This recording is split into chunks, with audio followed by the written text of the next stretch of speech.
Do you like books? I mean, really, really like books? Then you're in the right place. Each week, your host, Sam Hankin, interviews the best of today's top-selling authors and the up-and-coming superstars of modern literature. This is The Avid Reader. Here is your host, Sam Hankin. Hi, everybody. Welcome to another edition of The Avid Reader, brought to you by Wellington Square Bookshop. Today, our guest is Marshall Poe. He's an historian, a writer, an editor, and founder of the New Books Network, which is an online collection of podcast interviews with like a wide range of nonfiction authors. I highly recommend it. He's taught Russian, European, world history at Harvard, Columbia, University of Massachusetts, and he's also taught courses on new media and online collaborations. In 2005, actually, and it's now defunct, but he founded the Memory Archive, which was really cool because it was kind of like Wikipedia for memoirs. Yeah. And it's like going to be a searchable, or was a searchable online database. The other thing, interesting connection with him and Wikipedia is that in 2006, he wrote this really cool commentary on Wikipedia, and it was like saying how Wikipedia is the coolest thing in the world, which I agree. But now, that was when he was editor at Atlantic magazine. But now we can talk about AI and whether that's supplant Wikipedia to a certain It's a good question. Yeah. And then more, as importantly, he wrote this incredibly researched book on the reality of the My Lai massacre and the myth of the Vietnam War, which maybe we can touch upon because it'll be coming out in paperback fairly soon and will be stocked in the bookstore. So initially, we're going to be talking a lot about plagiarism in academia. And obviously, even though this is for a lay audience, pretty much everybody knows what's happened in the past few months with regard to the testimony in Congress and concept of context, and then the sequelae of what happened because of that. So what I would say would be like in a comprehensive question. So in light of this recent discourse, which surrounds the integrity of scholarly contact within these esteemed institutions, one, how do you perceive the mechanisms and the strategies that these places, these institutions that we admire, employ to mitigate and rectify these instances of intellectual misappropriation, if you will, amongst the faculty? And what further measures would you propose to enhance, if you will, the rigor of academic ethics? Yeah, that's a very good question. I think the first thing people who are not academics need to understand is that all of academia relies on trust to a degree that most people don't understand or recognize. Academics are trained not to plagiarize. We're trained to cite sources. In fact, there's every benefit from citing sources. It's a good thing to do. People like to be cited. And this is just a standard part of the way that we are trained. We know to do this. We know not to commit any sort of plagiarism and to cite sources and to quote effectively in our work. Everyone knows this. The reason I mentioned trust is that once you write an academic article or book, then it usually is submitted to a journal or a publisher, and they will vet it. And what that means is they'll have other experts look at it. This is what's called peer review. So they will find a couple of people and they will send the manuscript anonymously. They won't have your name on it if the journal is well run. I used to run a journal, and this is the way we did it, to someone who knows the topic of the article or the book. And they'll say, evaluate this for us. Is it publishable? Does it make a contribution? And they will do that. This is also part of the burden that all academics have. We all review each other's work, and we try to do it in a fair-minded way. And the idea of the review is both to see whether it's publishable because it makes a contribution, and improve it if possible. And I've gotten a lot of reviews of books and articles I've written where the reviewer, the peer reviewer, has suggested many good things that really improve the final product. And I was very appreciative of that. When I did it, I tried to do the same thing. What the peer reviewers do not do is check every citation and every quotation. That is impossible. They're simply, in a book, the book you just mentioned, the My Lai Massacre book, it's 300 pages and has 1,000 some footnotes. There's no way anybody could check that. It's just not possible. Right. And so the peer reviewers don't do it. And why don't they do it? Because they rely on trust. They trust that the scholar in question will not have plagiarized or will not have committed what I call idea theft.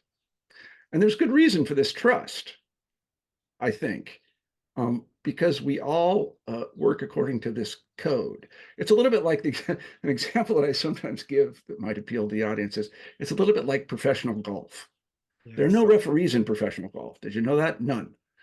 They police themselves, and it seems to work pretty well. Similarly, in academia, we police ourselves. Now, of course, if you do find a case in which something is erroneously cited or a quotation mark is missing, you're going to bring that to the attention of the author or the publisher. But you're not looking for that. You simply go in with the assumption that there's been no malfeasance. And, in my 30 years in academia, I just can't think of instances in which plagiarism occurred with any of the things that I reviewed, or certainly the things I wrote.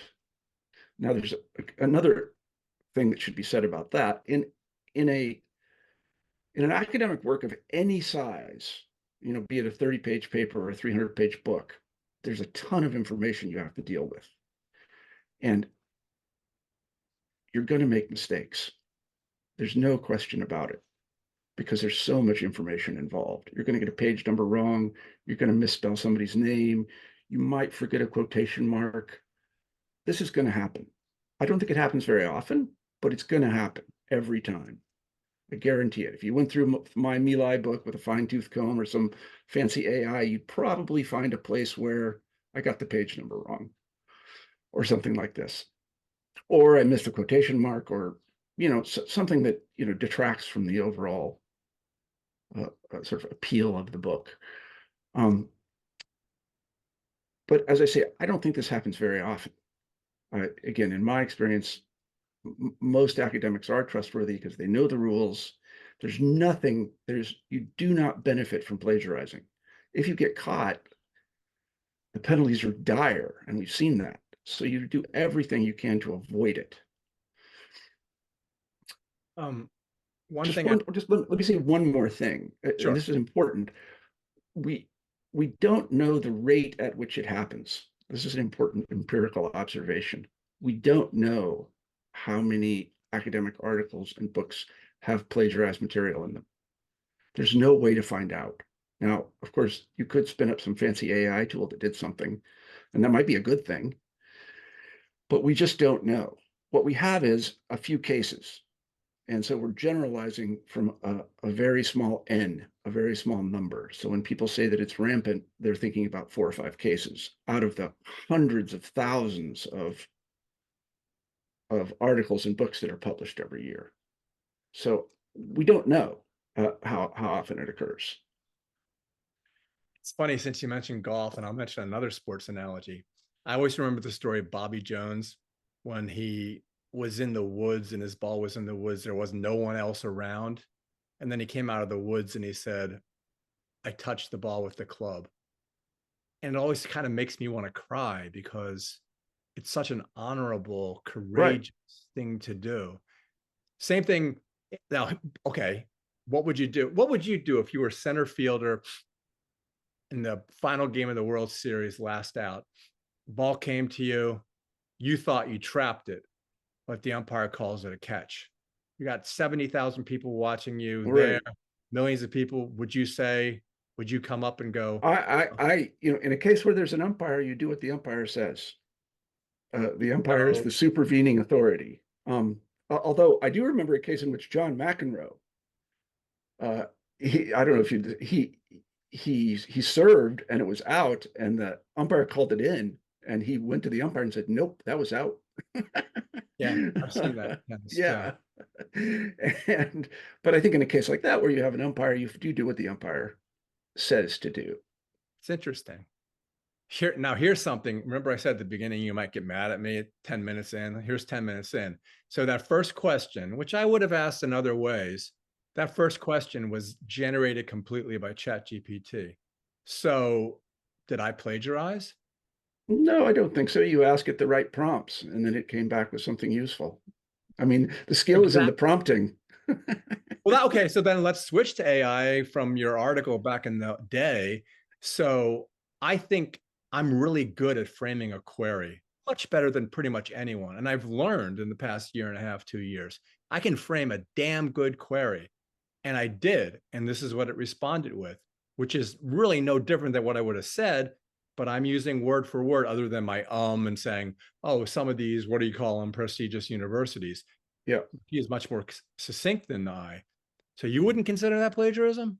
I don't think it's plagiarism. No, it is produced by a non-human agent, but the prompt is the important thing. And yeah, no individual, that is a person in the eyes and the law of the law, that's the legal term, a person, um, produced this.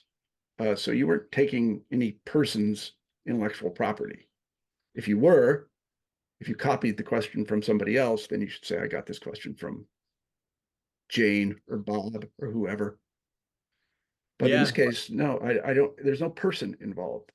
Yeah, but that goes to like the argument that people are making. Wait a minute, Harvard's holding, based on Harvard's code, is holding its students to a higher standard than it is to its professors. So if a student copied from Wikipedia, Yeah, then they're guilty of plagiarism because the works and the words in Wikipedia right, were generated by a human. But right. I bet you if you copied exactly from Chat GPT, that would be considered a violation if you were Yeah, they might say that. I don't know. I mean, the issue of the standard that students are held to and the standards that advanced professors are held to is it kind of an interesting one, and it's more subtle than most people think. I used to serve on a disciplinary board at Harvard. And yes, if we found instances of plagiarism, the student was penalized. Usually they were asked to take a semester off and think about their transgressions, contemplate your sins, as my mom used to say.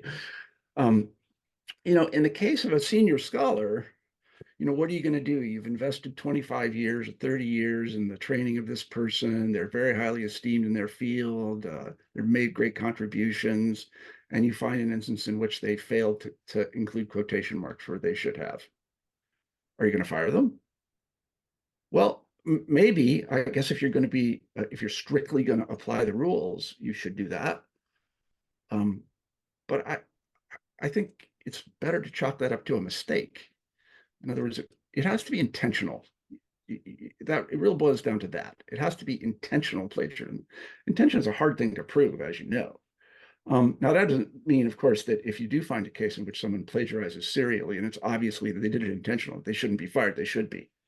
It's bad for everybody. It's bad primarily because it erodes trust between scholars, scientists, and the public. The public needs experts. I know people trash experts all the time these days, but I don't know about you, but I don't do my own plumbing. I have a guy that does that. And similarly, we need experts and we need to trust them. So when these instances of plagiarism come out, it erodes trust. And we've seen, of course, that Americans' faith in higher education has declined. That's partially as a result of this. Well, I got mad at you because the Fox News article, in order to read it, I had to subscribe to the Fox News. Yeah. I didn't want to subscribe. I was thinking, should I just not read it? But anyway, Yeah. you have me. And you were talking about sin, and you said you would consider this venial. But that's still a sin. It is. Yeah. It's bad. These things are regrettable. They are bad. Everybody recognizes they are bad, whether they're unintentional or intentional. From a consequentialist position, to get a little fancy, it don't matter. The damage is done. And they're bad, and we should do everything we can to correct them. But this is another nuance. In journalism, for example, journalists make mistakes, and it's a standard practice in journalism to do what? Well, issue a correction. Newspapers do this all the time. I've seen web pages with corrections. An earlier edition of this article erroneously said, academics have been doing this for 500 years. It's called an errata. And it used to be a standard part of a book. Like you get this page that they'd slap in at the end saying, here's some mistakes we found, just FYI. And that's really, in the case of unintentional, a kind of a screw up, that's what should be done, is that the material should be fixed, a note should be added saying this in an earlier iteration of this document, this was wrong, we have corrected it so that it's on the historical record. Because the idea ultimately is to get it right. Well, the thing about this is the whole situation from the day of the testimony and the concept of context, which kind of kicked her in the butt too. Well, did. So, but then you realize this all these were used as a cudgel, and now you have this war like with Ackman. So this never would have happened other than the fact that he decided, let me see how I can get back at her and force her to resign. Right. Ooh, I can go this way. And then, of course, Ackman's wife is accused of the same venial sin. Right. So now it's a war. And AI well, and that's a very unsavory part of it. I can understand somebody going into an article or a book saying, I think there might be mistakes here. We should correct these. I should contact the author. That's a good thing. You should do that. But picking people out that you don't like and you want to damage, and then going over there to work with a fine-tooth comb, well, that seems a little, what is the right word for that? It's mean-spirited is what it is. If the intention is not to improve the work, the intention is to get the person. And I don't know about you, but I don't go about my daily life to get people. I go about my daily life to help them. and so it seemed to me what Ackman did seemed mean-spirited. And then in turn, what Business Insider, I think it was, did was also mean-spirited. And so here we have a bunch of people acting in bad faith. Is this the kind of society we want to live in? I don't know, man. I don't. We're all going after one another. Yeah, but in that, did you read that the New York Times article, the follow-up article called what was it said? The title, "The Word That Undid Claudine Gay," and it talked about context, and it said in all of its, the apologists at Harvard wrote all these 600-word texts. Well, actually, she did, president's message or whatever, but she never actually apologized for the testimony, nor did she use any proper nouns except the word Harvard. So she never mentioned Gaza or Palestine or Israel. And the article was basically saying that it's evidence of a bigger crisis, in that Harvard basically was self-aggrandizing, not withstanding that they were being attacked. So that was interesting to me because it was completely different than plagiarism, and it was as if things like, we live in difficult and formidable times, difficult and troubling times, but it didn't specifically say or correct and say, this does not, if you believe it, this is not based on context. It's just the truth, and we shouldn't tolerate it. And then the next day she kind of said, I misspoke. And everyone said, well, she hired a bunch of attorneys and the attorneys forced her to say this. It seems like a bunch of excuses to me, all three of them. Well, yeah, I mean, at a certain point, it became an exercise in saving people's reputations and not telling the truth. Now, the issue of context, which she mentions, is I think the thing that I objected to when she mentioned context in that congressional testimony was that she wasn't applying the standard equally. That when the issue was one that she favored, context was important. When an issue that she didn't favor was important, context wasn't important. And this is kind of central to kind of First Amendment free speech arguments, that these standards have to be applied equally. And I think what a lot of people said, and I think I saw this too in her testimony, that she didn't apply them equally. But I mean, she's not wrong. Context does matter, because you live in a world with free speech. It's very important to understand the context in which something is uttered. Like the classic example is whether you use an offensive word in quotes or not. Right. Right. If it's in quotes, it's not you saying it. You're quoting somebody. That's the context. But still, the word or phrase has been uttered. So what do you do in that case? Well, you have to say, well, the context matters. Well, there was a book by, I think it was George Trow. It was called Within the Context of No Context. And it was like essentially described the terminal silliness of our culture. And whether you agree with the Republican woke concept, or whether you're talking about about Ackman, who's a Democrat. And I immediately, my knee-jerk response, oh, he's a Democrat, he's a nice guy. It's kind of weird what we've come down to. And yeah, so contextually, someone says Israel is horrible, or the river to the sea, and that's meant to be, okay, it's genocide, which is kind of what Netanyahu is I shouldn't say that. Okay, never mind, I won't say it. But yeah, so what about that? I mean, it's like there is an absence of context, and that's the context of this absence. Yeah, I think what I would say about that is that a part of the difficulty we have in dealing with these issues is we're dealing with them on places like Twitter.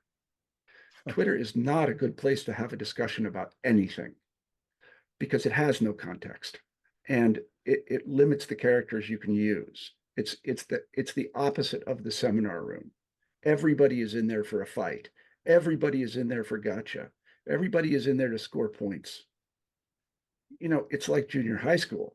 Yeah, And but I've never used Twitter once. I have no reason to use it. I don't understand what it is. Yet the Pope has a Twitter account. Also, everyone hates right. Elon Musk, and they don't go off of Twitter.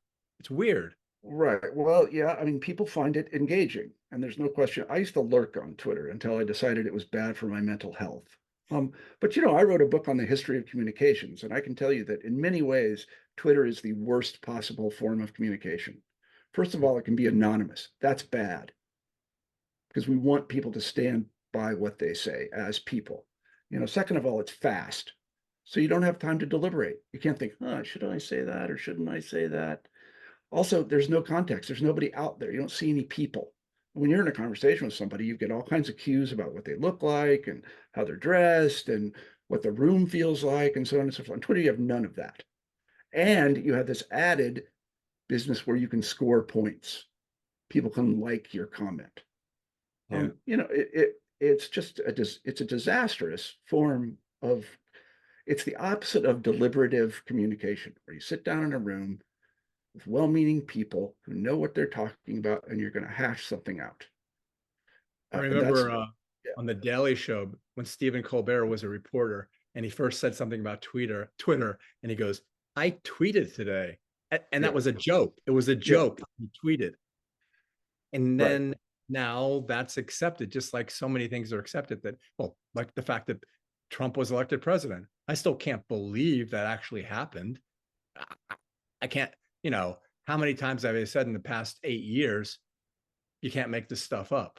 Yeah. Well, I mean, one of the things that I noticed in the past 8 years is that, and I used to work in journalism. I work at the Atlantic magazine. There are entire stories now that are nothing but coverage of Twitter threads. That's incredible. There is no news there. Nothing in the real world happens on Twitter, but people are interested because, the Pope called Elon Musk a jerk or something because he just didn't have his coffee, and he just wrote something, and right. And then there's a huge thread, and it's a big kerfuffle, and but it's like, that's not news. It's not deliberation. We're not finding any solutions to anything. We're just yelling at one another. And I got very tired of it, and I turned off. Again, I never posted on Twitter, but I did lurk. But But I I mean, don't. it's not just Twitter. We're living in an entire country where civil discourse doesn't exist. When did that happen, and why? Yeah, I have a peculiar take on this. I don't think civil discourse has ever existed. And one of the reasons is, well, maybe it did among a certain group of people a long time ago, but since the 60s, and I know this because of the book I wrote about My Lai. For example, in the book, I cite many academics calling Lyndon Johnson Hitler.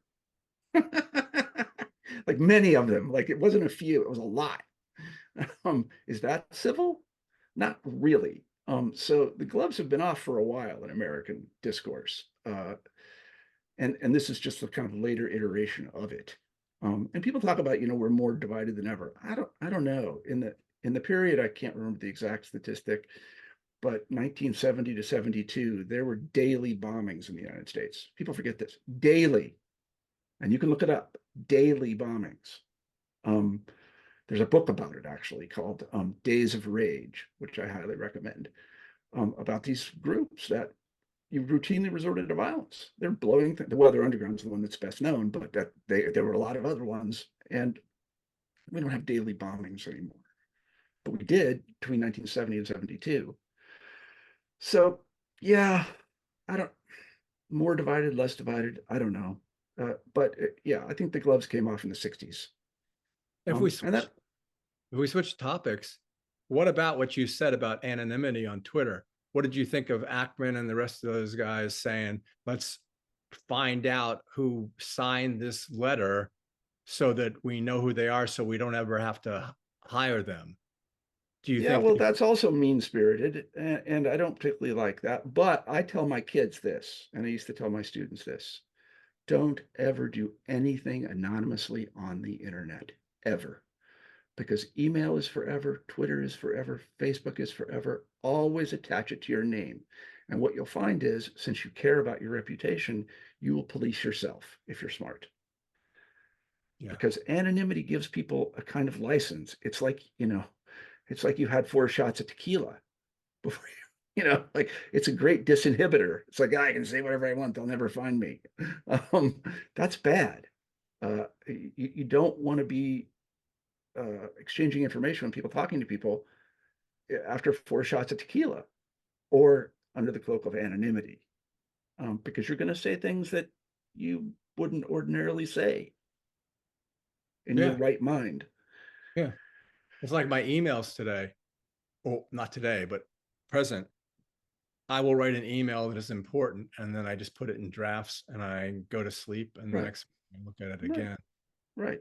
Don't respond immediately. Sit on it for a little while. Think about it. We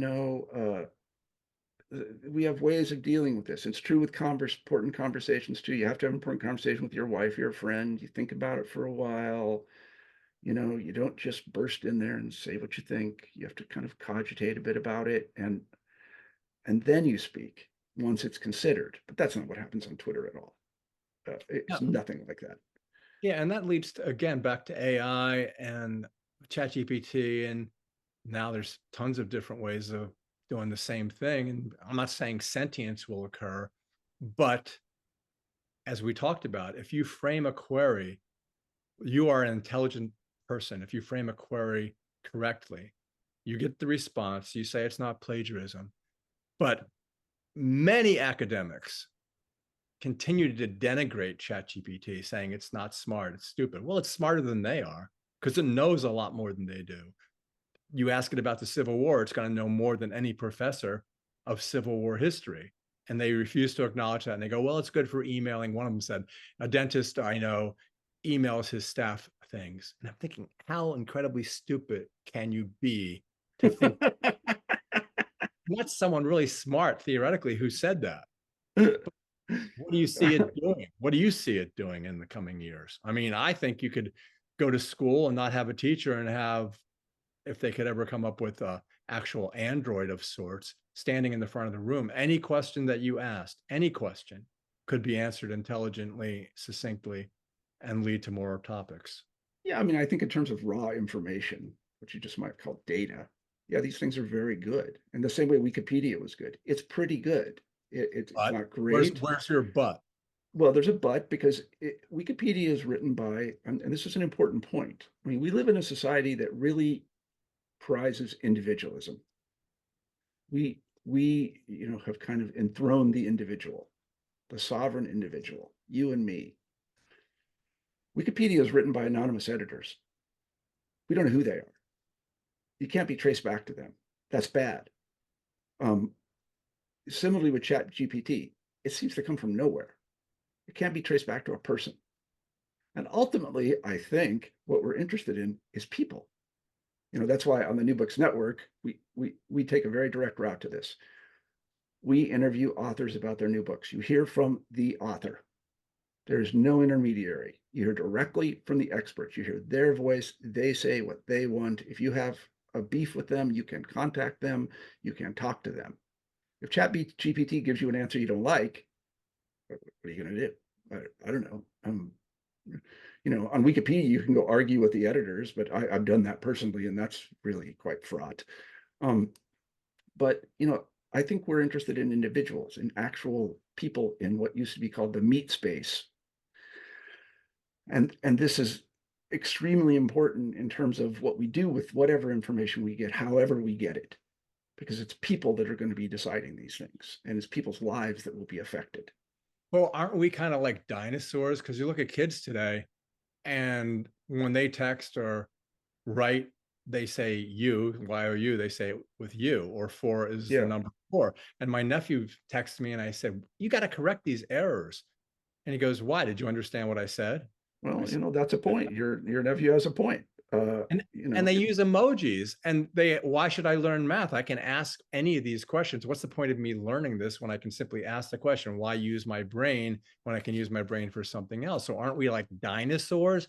And progress is this. This is progress. Well, yeah. I mean, you can think about, one analogy that occurs to me when I think about AI is, what's an early form of AI? Well, it's the calculator. You're old enough to remember when they first appeared. I am. And I was like, this is the greatest thing, man. Yeah, HP's reverse Polish logic. Yeah, but these things are great, and because I didn't have to kind of tax my brain to do complex calculations. The calculator would do it for me. And I was like, this is just wonderful. And it speeded my work up. I had a slide rule. Well, sure. Yeah. I learned to use a slide rule too, actually. I learned to use a slide rule in junior high, which I guess is also AI of a sort. But yeah, these are tools that will help us answer questions. What we do with those answers is the question. And that involves humans, inevitably, because we're interested in humans. I always think of these things as just tools, like a hammer is a tool. It's good for like hammering nails and things like this, and pulling nails. And ChatGPT is a tool, and we're going to use it for various purposes, get information, and then we're going to take that information into the real world where it'll have consequences. Yeah, but it's like Sam Altman and Elon Musk say it's going to destroy the world. It's more dangerous than climate change. And when people say save the world, the way to save the world is to eliminate one species, us. The world would do a lot better without us being here. And theoretically, AI is going to say, something screwy about all this stuff. Oh, yeah, it's people. We don't need them. I would say it's fair. Well, I wouldn't say that, because what we really care about is people. I don't know about you, but me, I won't speak for anybody but me. Does a hammer care about a hammer? No, the hammer doesn't care about a hammer, but AI might care about AI, and we got to be careful about that. Yeah, I see your point. But yeah, ultimately, what we're interested in is people, and what we're interested in is having tools that are safe, right? And so we want to make AI safe. How to do that, we don't know. We're going to try to figure it out. We may succeed, we may not. I don't know. But our track record in kind of assimilating new tools is pretty good. We know how to do a lot of really dangerous things. Yeah, but we use them for mostly good purposes. Biden has appointed Kamala Harris to be the czar of saving us from AI. And that to me is like so silly, because there's no way she could even understand the beginnings of AI, because she's dumb and she can't. Well, yeah, but I'll tell you where it will all be figured out. Where? And I'll sound like a Chicago economist now. It'll all be figured out in the market. And because there are already companies in my own business. I run a podcast network. In my own business, I get thrown all kinds of AI tools all the time. And some of them I like, and some of them I don't, and some of them I pay for, and some of them I don't. Some of them I find kind of morally repulsive. So I don't do those. Uh, and, and essentially it will be worked out in the market, because ultimately AI has to be turned into, because everything has to pay for itself. Your bookstore has to pay for itself. The New Books Network has to pay for itself. The AI companies have to find a way to essentially monetize what they do, and they'll figure it out, and they'll produce a bunch of really useful tools that we'll be using in our daily life. Yeah, but look at Amazon, like wiping out the IGAs, which I remember when I was a kid, and they were really nice because they provided service and you knew the person. Yeah, And or like when the candle makers, all of a sudden light bulbs came out and they go, they're really dangerous. But candles are more dangerous, and now there's not candles, except for the fact that people like candles, but there's no reason for candles to no, exist. Things move on and right, technologies move on, and you say market, okay, Amazon has created the market, whether you like it or not. People hate Amazon. I read a book about a guy who wrote but How to Fight Amazon, and his book is published on Amazon. yeah, sure it is. But I mean, I think, again, being a historian sort of helps here. We think of these companies as now and forever, but they're not. Uh, It's if you true. look at the early auto industry or the early oil industry, it looked like Standard Oil was forever, but it wasn't. And it looked like GM, which has been bailed out about a zillion times, was forever, but it wasn't. Similarly with all of these companies, Facebook, Amazon, Apple, they will be competitors that will displace them. If that doesn't happen, it will have been the first time in the history of capitalism. And that shit doesn't happen. There Yeah. are people who are figuring things out. Well, just like this, for an example, I had this idea the other day. If you have a really good chat GPT, why do you even need a search engine? Yep. That's a good I point. want to, I'll be like, what's the address of the Wellington Square bookshop? ChatGPT is just going to tell me. I don't need to go search the web, or what keyword should I use. There are a bunch of things called Wellington. I don't, I have to spend 20 minutes. Oh, that's it. It's not that Wellington bookshop. It's this Wellington bookshop. But ChatGPT just tells me, just like that, right? So why do I need a search engine? I just need that, And this is like an existential threat to Google, and they know that, because when it's that good, tell me about, if you typed in, tell me about Marshall Poe, it'd probably give you a pretty good bio. What do you Yeah. need Wikipedia for? You got that. um, and again, since, especially for Google, since all of its revenue comes from advertising, I don't know what's going to happen to Google when ChatGPT is so good that you don't really need a search engine anymore. Um, Kind of pissed off at Jeff Bezos and his soon wife because it's so disgusting. But one thing he did that was really cool is he gathered everyone together. He got in trouble for this. He gathered all of his employees together and he go, "We won't be around 25 years from now." he's right. Yeah. Well, he's a smart guy. He's right. They won't. And or they'll both be dead, and Amazon won't exist anymore. Something like it will exist. But no, these things, you should never underestimate the ability of people to, especially Americans, to be innovative. Like every time, like I remember, I'm sure you remember this. I remember when people, this was the 90s, when people who were early Apple fans, and I was one of them, were like, it's over for Apple. Microsoft, and there were congressional hearings about Microsoft being a monopoly, and and I remember seeing memes before there were memes where Bill Gates was Darth Vader, and right. Well, what happened with that? Bought my first Mac in March of 1984 with Steve Jobs' signature on the inside of the case, and yeah, uh, and then Microsoft essentially stole the interface, Yeah, the which GUI interface. Yeah, yeah, and the patent office said, well, you can't steal a look and feel, and they right. should never have gotten Windows, but Right. be But I that mean, as my it may. point is that, people had Apple on its deathbed. And now look at Apple. It's like, I don't know, Yeah, the second or when third when when largest company Michael in the world. yeah when Michael Dell said he'd buy it for $500 million before Steve Jobs came back. Yeah, right. Right. So you can't tell exactly how long these companies are going to be providing the services that they're especially in the era of AI, because we don't know what that's going to do to the business processes involved. Well, you can switch from AI to cyber currencies. Warren Buffett said the other day that he wouldn't give 25 cents for all the cyber currencies in the world. Well, yeah, that's another one. Yeah, I mean, that's another one. We don't know where that's going either. I mean, I don't understand cyber currency personally, because I don't understand the use case except to buy drugs. It's very useful in buying drugs, but other than that, I don't get the use case because nobody takes it. What if you had what if you had a kilo of gold? You carried it around with you. What are you going to buy with the kilo of gold? Who's going to accept it? And what if you're just going to buy a pack of gum? You just take a knife and slice off a piece of the gold. You can't No, use you can't gold. do that. No, that's You not can't going to use work. gold. So what's the difference, really? It's a Yeah. what are they? It's just a store of value. Well, it's a store of value, but this one's very volatile. Gold is not very volatile. Gold No, is not what's at all. called Lindy. It's been around forever and it's not going away. Whereas cyber currencies, first of all, there's rampant fraud in cyber currencies, rampant. And Yeah, there is. But I would disagree with you. I don't understand it simply because I don't understand what a blockchain is. I don't know what a blockchain it's a is. kind of accounting. That's all it is. I mean, I don't, yeah, it's a kind of accounting, but I'm sure that there's some use for this that is beyond buying drugs. But the people that I know who've talked to me about it say that it's really primarily used for illegal transactions because it's anonymous. It's truly anonymous. You really can't find out who did it.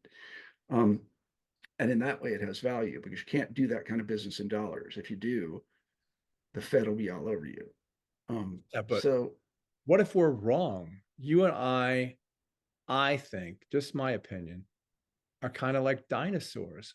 I think I always thought I'd be ahead of the curve, and I'm not ahead of the curve anymore.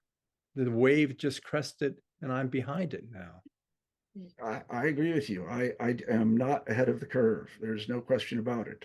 I like books and I like to read books and talk to people about books. My kids don't do those things. Well, they do read books, actually. They read a lot of books. My kids love books. But But they also love YouTube. And and I didn't have that. But then again, when I was a kid, I loved television. What's the diff? I don't know.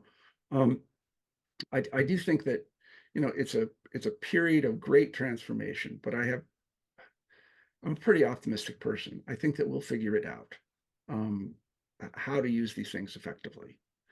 all right, well, I jump around all the time, for good or for bad. But if you take climate change, for example, you're an optimistic person.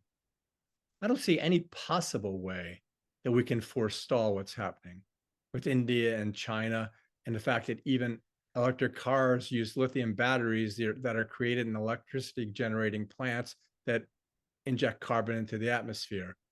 And I don't see anyone, when Trump is elected, assuming he'll be elected, which I'm assuming he'll be elected, will be out of the Paris Accord again. And people fly to these meetings in private jets using more carbon than they're ever going to save. Whatever. Yeah, I think that You're optimistic again, about I it? sound like a Chicago economist. I think the market will figure this out. I mean, How? well, for example, somebody that invents a really efficient, high capacity, easily disposable battery. Now, I don't know who's doing it, some material scientist somewhere, but if they invent that, that's like a game changer. And, Yeah, and we already but have that. Nuclear power plants are that, but well, because this political and social idea that they're incredibly dangerous, which in my opinion, they are not dangerous at all. I happen to agree with you on that, and I think that a lot of our problems could be solved in the short term, and I'm short, I mean decades, by increasing the capacity of nuclear power plants. This just seems to me to be obvious, like so obvious you don't even know. Like you can't believe it's not being done, because we're pretty good at nuclear power. There are statistics about the number of people that coal-fired plants and nuclear power plants have killed, and coal-fired plants have killed hundreds of thousands of people because of all of the sequelae of, sucking up all the stuff that they put out. Coal Nuclear mines. power plants have killed like 30 people. 50 Like, people in Chernobyl, no one in 3 Mile Island. yeah, is it safe? What the fuck? What's safe? I don't know anything that's safe. I mean, is it safer than the alternatives? Probably. And would it supply a lot of electricity? Yeah, it really would. Um, do I think we have the capacity to deal with the with all of the what's it called, waste that they produce? Yeah, I think we do. We do. I do think we do. Yeah, and I think it would be a good bridge. And I I didn't don't really understand the fear of nuclear power either. I didn't really think that I'd be preaching to the choir. I thought we'd have an argument about this, but it's so No, funny. I don't. I never have understood this at all. I'm gonna send this to this guy. I had this. We were arguing with a bunch of people about this, and everybody had a knee-jerk response to it. And he and I agreed completely. We almost the same conversation you and I just had. And then we looked around and we realized everyone disagreed with us. Yeah, well, it's about a lot of it is about teaching people, and there are people out there teaching people that nuclear power, it's not safe. Nothing's safe. Like walking out your door is not safe, but it's safer than the alternatives, and it is quite efficient. We know how to do it. It doesn't involve a lot of new technology. Well, but speaking of that, what happens when fusion comes online? That's a Jeez. total game changer. Maybe it never will come online. I don't know. We've been working on it for 50 years. But it sometimes things take a long time to figure out. And if that comes online, well then, great. Like we're pretty much done in terms of energy production. And the market will decide. Cold fusion, if it ever comes about, Well, will. right. Any kind of fusion at scale would be produced in I mean, if you invented that, you would be the richest person in the world in about a week.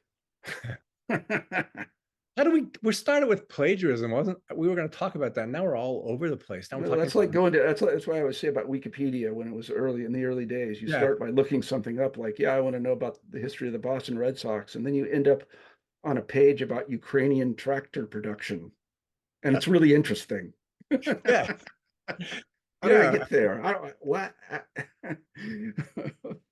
Yeah, my wife wonders why I'm researching for this interview, and then why am I dealing with the store Anthropology and where it gets his dishes from. Yeah, I mean, right. Yeah, sure, right. Yeah, right. Yeah. I mean, that's 3 hours later. That's that's three the hours. mark of a curious mind. You should be listening to the New Books Network or Yep, going to Wellington Square Bookshop. that would be great. Well, yeah, I could just listen to each of these, but then again, you know what? I'm putting these books on my front table, but where's my audience? I mean, I don't mean I don't mean like no one's going to buy your book, but they're going to buy beach reads, and it drives me crazy.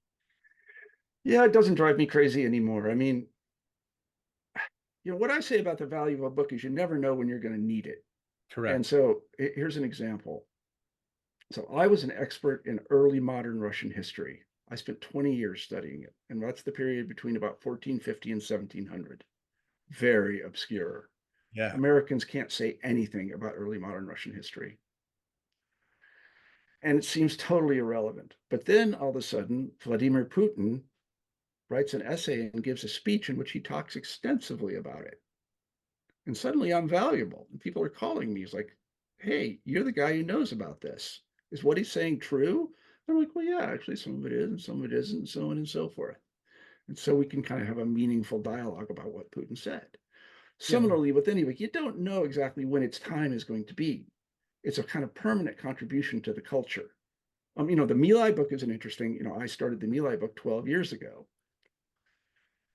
And I got a lot of interest in it because of the, the, the Hamas attacking on the Israelis, because that was an atrocity, right? And we need to know about how atrocities occur. And so people called me and said, can you talk a little bit about how these things occur? And I was able to do that because I had studied the My Lai massacre and I knew about how it occurred, and I was able to inform the debate in that way. But that may have been the moment for that book. I mean, there may not be another moment for 10 years, but there'll be other atrocities, and and then they'll call me again.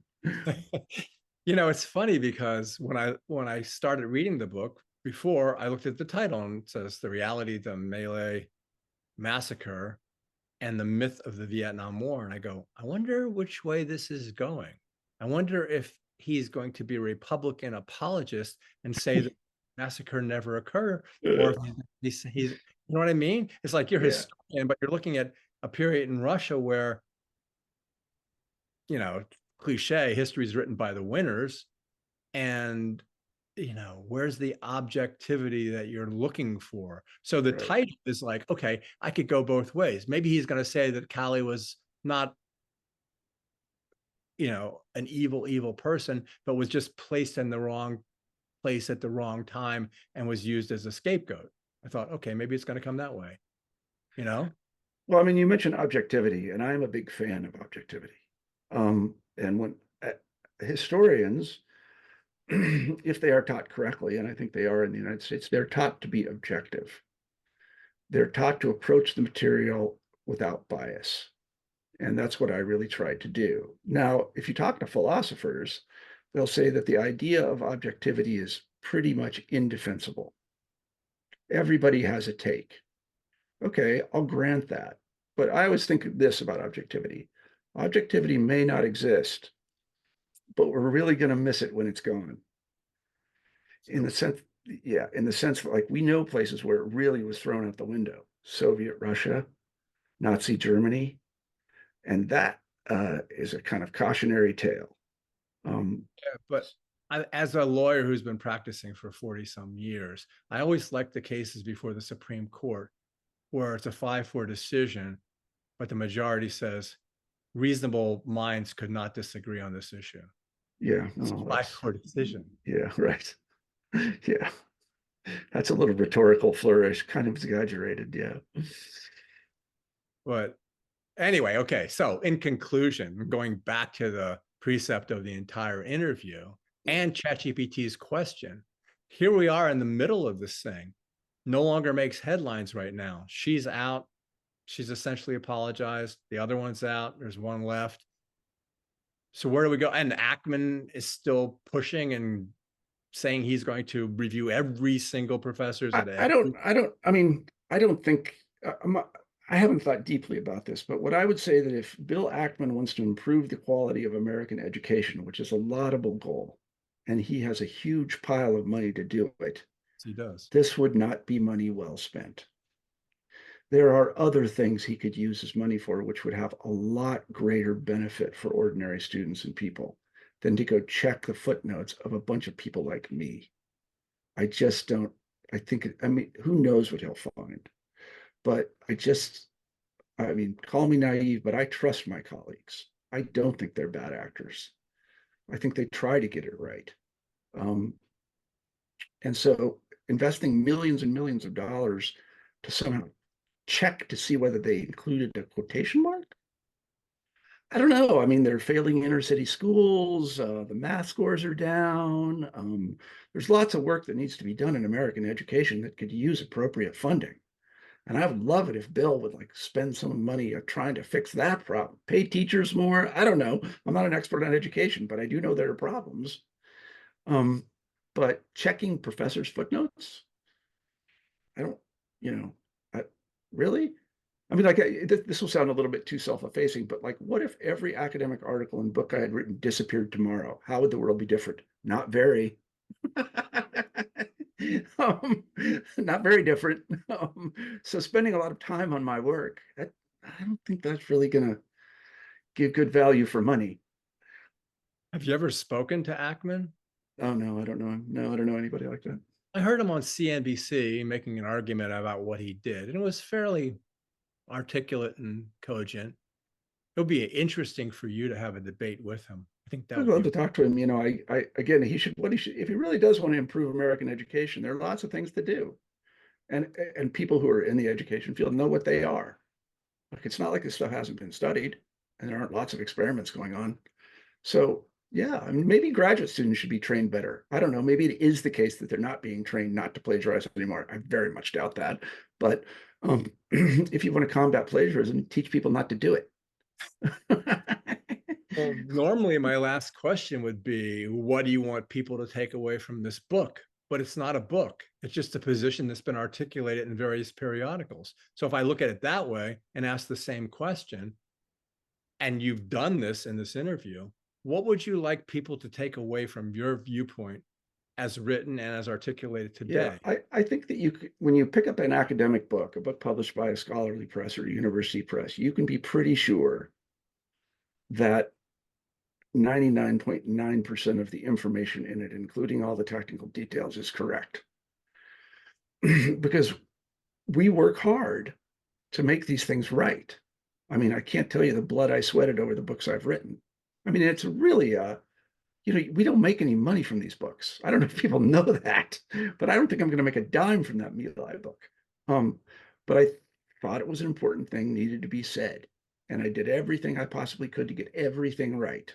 And that's painstaking work. That's the way I was trained. And I think that most academics are trained like that. Yeah, and I don't own a bookstore to make money because I'm not going to ever make money owning a Well, bookstore. right. Yeah. I mean, some things you do just because they're good things. And we're fortunate and privileged in the sense that we can keep body and soul together and do those good things. I never take that for granted.